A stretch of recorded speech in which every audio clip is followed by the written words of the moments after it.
Hello दोस्तों, आप सभी का मेरे वीडियो में बहुत बहुत स्वागत है। आइए शुरुआत करते हैं तत्वों का आवर्ती वर्गीकरण के अंतर्गत एक नया पार्ट।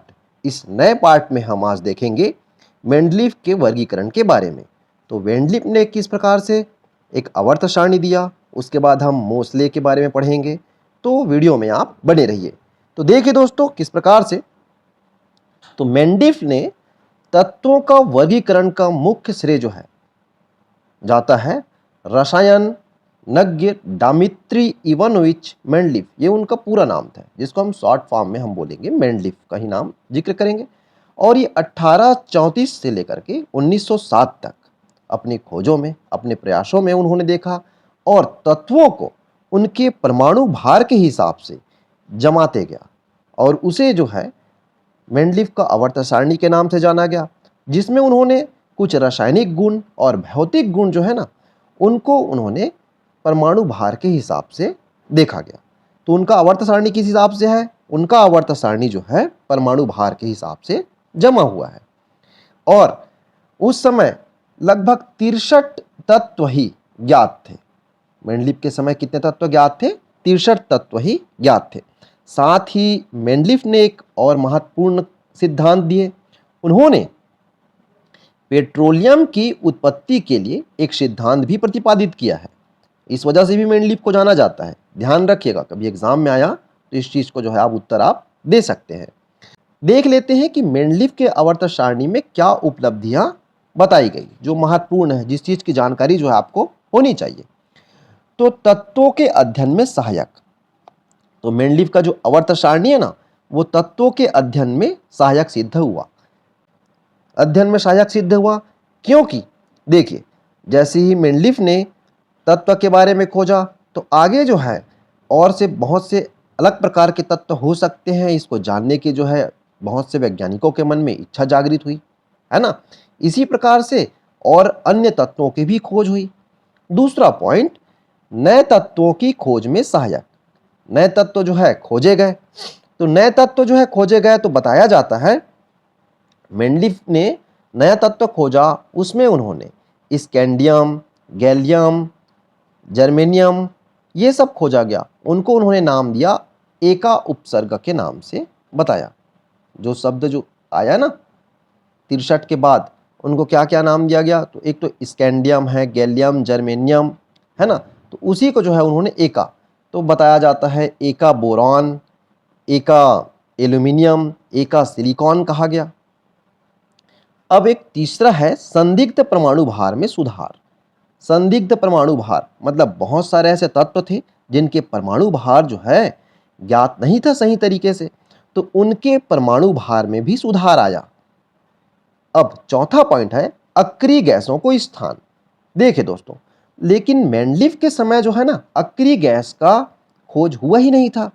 फिर भी अक्रिय गैसों को स्थान, तो उन्होंने समूह 17 तक के तत्वों को खोजा था।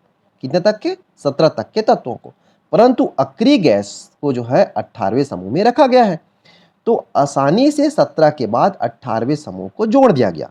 इसी वजह से बताया जाता है उनके जो आवर्त सारणी था ना, उसमें स्थान निर्धारित था अक्रिय गैसों के लिए। तो ये तो था उनकी उपलब्धियां जो मेंडलीफ ने की। परंतु कुछ जो ऐसे खोज होते हैं दोस्तों, करते करते कई जो है कमियां रह जाती है। तो देखते हैं क्या कमी जो है उनके खोज में आवर्त सारणी में रह गई थी। तो देखिए, मेंडलीफ के आवर्त सारणी में हाइड्रोजन का स्थान जो था वो अनिश्चित था। क्यों हाइड्रोजन का स्थान अनिश्चित था? क्योंकि हाइड्रोजन जो होता है ना, वो H+ आयन भी बनाता है और H- आयन भी बनाता है। तो H+ आयन बनाया मतलब समूह में पहला समूह के जैसे व्यवहार करता है। H- आयन बनाया मतलब 17वें समूह के जैसे व्यवहार करता है। तो उनका स्थान जो था अनिश्चित था, ये बताया गया। और कुछ सीमाएं हैं, जैसे भारी तत्वों को हल्के तत्वों से पहले रखा जाना। तो कई ऐसे तत्व थे जिनको क्या था, हल्के तत्वों से पहले। अब वो तो अपने भाई तत्वों को परमाणु भार के हिसाब से जमाए थे, तो परमाणु भार के हिसाब से बढ़ते हुए क्रम में जमना था। परंतु कुछ ऐसे तत्व थे, जैसे हम एग्जाम्पल के तौर पे देखते हैं, जैसे कोबाल्ट है, ठीक है।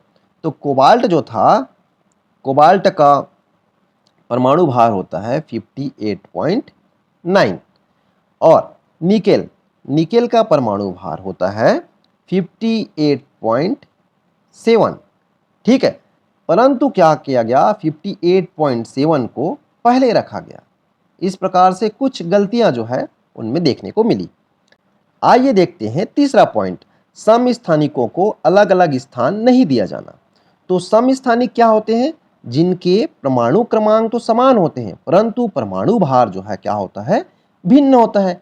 और मेंडलीफ ने अपने आवर्त सारणी में किस प्रकार से रखा हुआ है, परमाणु भार के हिसाब से रखा हुआ है, तो उनको अलग स्थान मिलना चाहिए, परंतु अलग अलग स्थान जो है उनको ज्ञात नहीं दिया गया, ये कमी रह गई।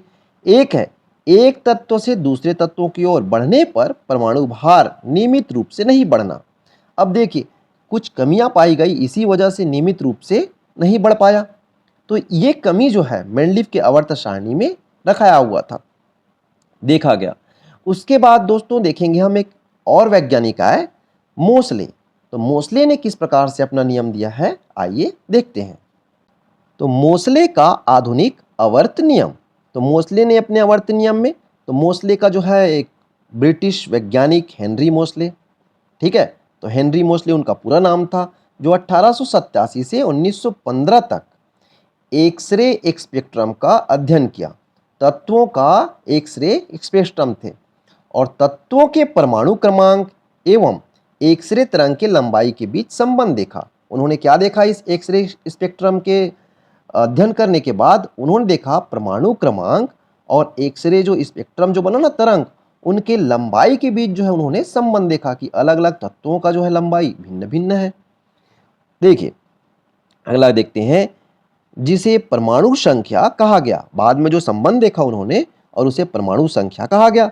तत्वों की विशिष्ट पहचान बनी और यही परमाणु संख्या आगे चल करके जो वर्तमान में है तत्वों की विशिष्ट पहचान बन पाई, ठीक है। और क्या, यह किसी तत्व के नाभिक में स्थित प्रोटॉनों की संख्या को दर्शाता है।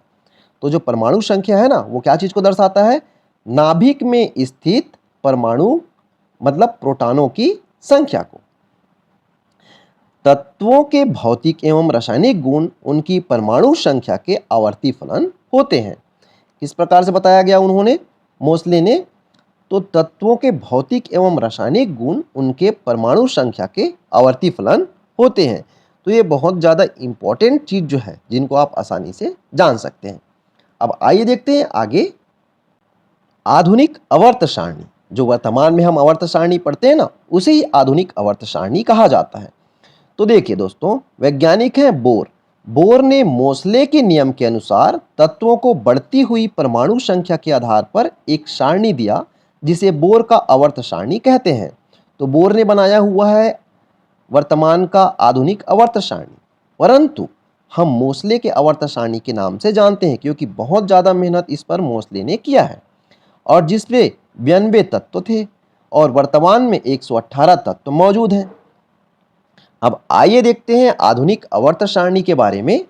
तो देखिए दोस्तों, आपको जो है स्क्रीन पर दिख रही होगी आधुनिक आवर्त सारणी, और आप पुस्तकों में भी देखते होंगे।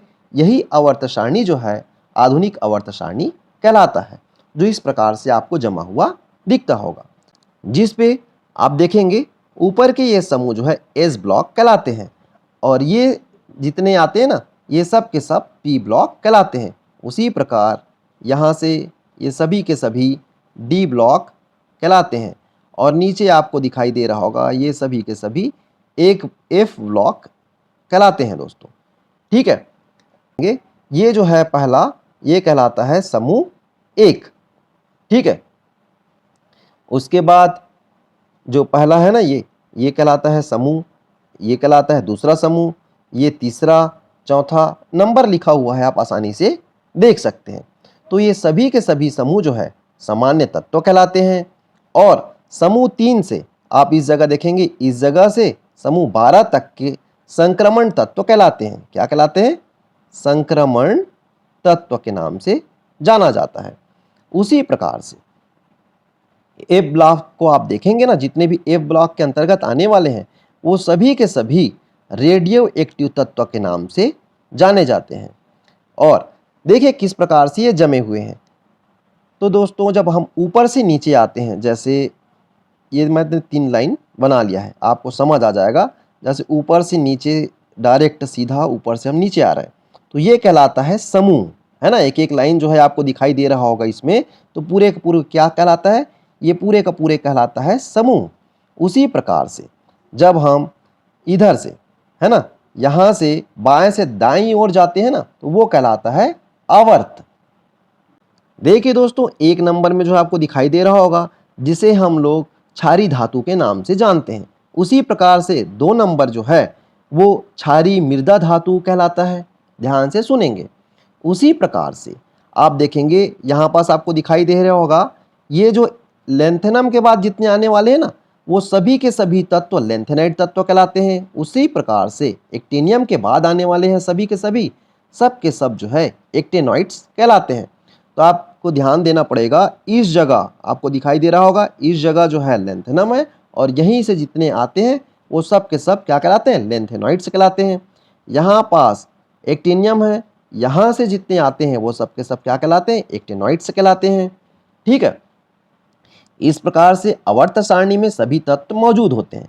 और आपको देखना ये है, पी ब्लॉक के जितने तत्व हैं दोस्तों, ये पी ब्लॉक में ही अधातु उपस्थित होते हैं, और सभी जगह जो है धातु आपको मिलेंगे। एस ब्लॉक में आपको धातु मिलेगा, ठीक है, डी ब्लॉक में आपको धातु मिलेगा, एफ ब्लॉक में आपको धातु मिलेगा, परंतु पी ब्लॉक के सभी तत्व जो है क्या कहलाते हैं, अधातु कहलाते हैं। और आप देखेंगे ये ब्राउन कलर के आपको दिख रहा होगा, जिग जैग लाइन आपको देखने को मिल रहा है, ये सभी के सभी उपधातु कहलाते हैं। जो बोरॉन है, सिलिकॉन, जर्मेनियम, है ना, आर्सेनिक, एंटीमनी है, टेलोरियम आपको दिखाई दे रहा होगा, ये सभी के सभी क्या कहलाते हैं, उपधातु। आइए अब देखते हैं इस आधुनिक आवर्त सारणी की क्या विशेषताएं निकल करके सामने आती है। तो देखिए दोस्तों, आधुनिक आवर्त सारणी जो है ना, वो आवर्त सारणी परमाणु संख्या पर आधारित है। तो किसी तत्व का परमाणु क्रमांक कितना होता है, उसके हिसाब से पूरा आधुनिक आवर्त सारणी जो है जमा हुआ है। इस चीज़ों को आपको याद रखना आवश्यक है। दूसरा है, प्रत्येक तत्वों की स्थिति इलेक्ट्रॉनिक विन्यास के आधार पर निश्चित की गई है। अगर एग्जाम में आती है कि तत्वों की स्थिति आवर्त सारणी में किस प्रकार से निश्चित की गई है, तो आप बता सकते हैं कि प्रत्येक तत्व की स्थिति जो है इलेक्ट्रॉनिक विन्यास के आधार पर निश्चित की गई है। तो इलेक्ट्रॉनिक विन्यास क्या होता है, तो देखिए हम लोग इस प्रकार से बनाते हैं ना, आप लोग को याद होगा, जिसमें जो है सबसे अंदर में 2 इलेक्ट्रॉन आते हैं, बाहर में अधिकतम 8 इलेक्ट्रॉन आ सकते हैं। ठीक है, यही कहलाता है इलेक्ट्रॉनिक विन्यास। इस प्रकार से बनता है, आपको याद होगा, KLM इस प्रकार से, तो ये कहलाता है इलेक्ट्रॉनिक विन्यास। तो प्रत्येक तत्व की स्थिति जो है किस प्रकार से स्थित की गई है, इलेक्ट्रॉनिक विन्यास के आधार पर जो है। उसी प्रकार यह विभिन्न तत्वों के गुणों में क्रमिक परिवर्तन को अधिक स्पष्ट रूप से दर्शाती है। तो आधुनिक आवर्त सारणी जो है विभिन्न तत्वों का जो परिवर्तन होता है उनके आवर्त में, उनके गुणों में, उसको ज़्यादा अधिक स्पष्ट रूप से दर्शा पाती है। और हाइड्रोजन का स्थान अनिश्चित है। यहाँ भी हाइड्रोजन का स्थान अनिश्चित है, क्योंकि हाइड्रोजन जो है H+ आयन और H- आयन के दोनों के जैसे व्यवहार करता है। H+ आयन के जैसे व्यवहार कर रहा है, मतलब पहले समूह के जैसे व्यवहार कर रहा है। H- आयन के जैसे व्यवहार करता है, उस समय ये 17वें समूह के जैसे व्यवहार करता है। इस वजह से इसका स्थान अनिश्चित है, परंतु इसे पहले समूह में रखा गया है दोस्तों। तो यहाँ तक तो था आधुनिक आवर्त सारणी का विकास किस प्रकार से हो पाया है। परंतु हम आधुनिक आवर्त सारणी के बारे में पढ़ते हैं तो मुख्य जो इसके खोज करता है, मोसले के नाम से ही जाना जाता है, क्योंकि मोसले ने ही इस पर बहुत ज़्यादा मेहनत की हुई है। अब जो है अगले पार्ट में हम लोग देखेंगे तत्वों के आवर्ती गुण के बारे में, किस प्रकार से तत्व जो है उनके गुणों में परिवर्तन होता है, एक दूसरे से किस प्रकार से जो है वो संबंध रखते हैं और भिन्नता रखते हैं। इन सभी के बारे में आपको अगले पार्ट में देखने को मिलेगा। ये वीडियो आपको अच्छी लगी हो तो इसे आप लाइक कर दीजिए, और चैनल में पहली बार हैं तो इसे आप सब्सक्राइब कर दीजिए। Thank you.